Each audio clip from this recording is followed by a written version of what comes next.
भक्तांना झालेलं दुःख स्वामींना सहन होत नाही. अजून लोकांना स्वामी कळले असते ना, हे पटंगण भरून गेलं असतं. तुम्ही काय नाही, घरात संसारात मग्न राहत जा. अजून काही दिवसांनी 500च्या नोटा बंद झाल्या, वाट्या घेऊन जातील लोक. रोज आळवत राहा. आळवण्यासाठीच आलोय आपण, पण देवाचं नाव नका आळू. आज कोणी कोणी प्रसाद आणला सांगा बरं. कालचा प्रसाद आपण इथंच मांडला ना. येत्या हाताने रिकाम्या हाताने यायचं नाही स्वामींच्या कथेला. 10 रुपयाचे आपण बिस्किटचा पुडा आणून जरी तिथं ठेवला ना, तो प्रसादी म्हणून वाटण. कारण हा दरबार माझ्या स्वामी समर्थांचा आहे. तुम्ही शिर्डीला गेला ना, तर शिर्डीला गेल्यानंतर त्या ठिकाणी आजही भंडारा आहे मोठा साईंचा. मला वाटतं त्या कोपनाची किंमत 5 रुपये होती तेव्हा, आता किती असेल मला माहीत नाही. पण त्या ठिकाणी एकाच वेळेस लाखो भाविक भक्त अरे देवाच्या भगवंताच्या दरबारामध्ये आलं. आणि आपल्या घरातून आपण साधं एखादं सफरचंद म्हणा, एखादं केळी म्हणा, एखादी बिस्किट म्हणा, एवढा आम्ही दळिंद्र पद्धतीने झालो. तुम्हाला वाईट वाटण काय ना, महाराज असे का बोलतात, पण आपलं कळलं पाहिजे आपल्याला. बरं आणलं तर आम्ही खात नाही. काल असणारा प्रसाद घेतल्यानंतर, आरती घेतल्यानंतर, प्रसाद घेतल्यानंतर किती जणांना बरं वाटतं, तोच प्रसाद आपण सेवन करणार आहे. मोकळ्या हाताने जायचं नाही देवाच्या दरबारात. मोकळ्या हाताने जायचं नाही. पान फुलका होईना घेऊन जायचं. देवाला दिलेलं भोळेपणाने ते समर्पित केल्यानंतर. आळवणी वाच्या समोर माझे स्वामी कटेवरती हात देऊन उभे आहेत. आळवण्या, हे आळवण्या, कोण आपण? अरे मीच जगन्नाथ दिगंबर. कुठून आला? आम्ही वाराणसीवरनं आलो, आम्ही विदर्भातनं आलो, आम्ही हिमालयातनं आलो, आम्ही तिन्ही चराचरातनं आलो. तो ओळखलं नाही का?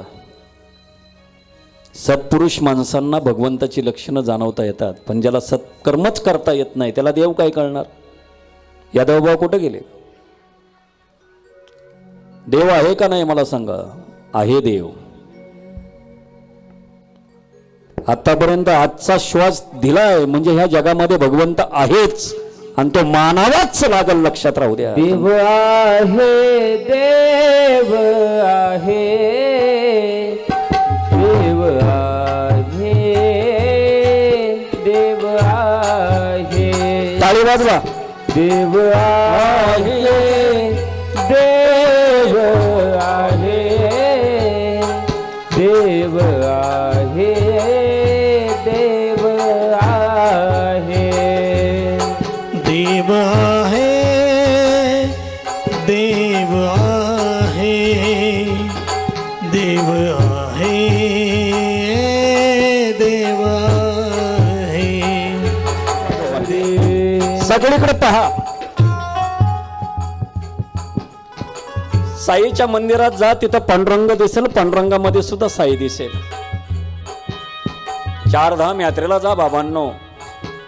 गंगेमध्ये उदक स्नान करताय तुम्ही. गंगामायामध्ये निर्मळ पाण्यामध्ये पहा, माझे स्वामी दिसतील, माझा जगाचा भगवंत दिसेल. 12 ज्योतिर्लिंगाची यात्रा करता सगळेजण. कुठेही जा, नाना परीने नटलेला माझा भगवंत सर्वा घटी राम देहा देही एक. सूर्य प्रकाशक सहस्र रश्मी. आळवणी बा, अशा प्रकारे भक्ती देवा तुम्ही सर्वकडे नटलेले आहात. आळवण्या, हे आळवण्या. आळवणी नाव का पडलं माहितीये का? आळणी खायचे म्हणून आळवणी बा. स्वामींनी तिघांच्या असणाऱ्या चौघांच्या चरणावरती स्पर्श केला. यादव बा गेले का? आणि स्पर्श केल्यानंतर काय चमत्कार झाला? आलेलं सगळं असणारा ताप शिनाटा गेला. मला सांगा, जगाच्या मालकाने स्पर्श केल्यानंतर काय दुःख राहणार आहे? पण त्याचा स्पर्श होण्यासाठी तेवढी भक्ती आणि तेवढी मनापासून असणारं प्रेम जिव्हाळावं लागतो.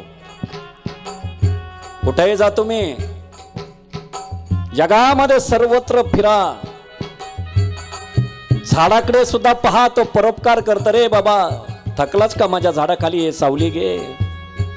तुला भूक लागली का? माझं फळ देऊ का तुला? दगड मार, मी तुला फळच देईन. पण जिता जागत्या माणसालाच त्याची स्वतःची असणारी पात्रता किती आहे. आम्ही एवढे वर्ष जगलो, काय केलं बाबा?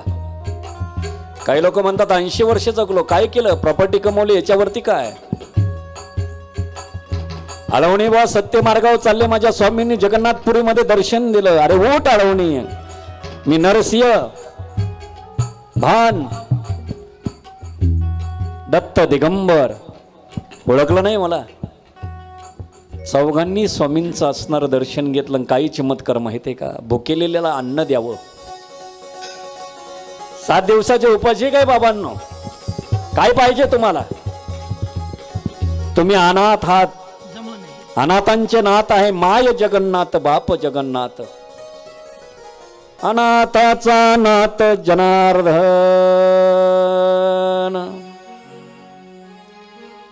रममान असा वाडा तयार केला तिथं. स्वामी काय करू शकत नाही. आज 3रा दिवस आहे आणि त्या ठिकाणी सुंदर असणारी पंचपक्वानाची ताटं 4 प्रकारची निर्माण झाली. अशी सुगंधित असणारी अगरबत्ती लावलेली, पाट वगैरे थाट सगळं. आणि स्वामींनी आळवण्या का पहिला आळवण्या 7 दिवसाचे उपवास खाऊन घे. स्वामी किती भक्तांवरती कृपा करणार. आणि मग सर्वांनी यथेच्छ भोजन केलं. आणि त्या परमधामामध्ये आळवणी बुवाने माझ्या स्वामींची मनापासून चौघांनी सेवा केली. आता कथेला सुद्धा आपण बरेच जण येतो. आणि स्वामींची कृपा झाल्यामुळं रात्रंदिवस असणारे आळवणी बुवा बस एकच असणाऱ्या मंत्राचा जप. श्री स्वामी समर्थ जय जय स्वामी समर्थ, श्री स्वामी समर्थ, जय जय स्वामी समर्थ. महाराज श्री स्वामी समर्थ जय जय स्वामी समर्थ. श्री स्वामी समर्थ जय जय स्वामी समर्थ.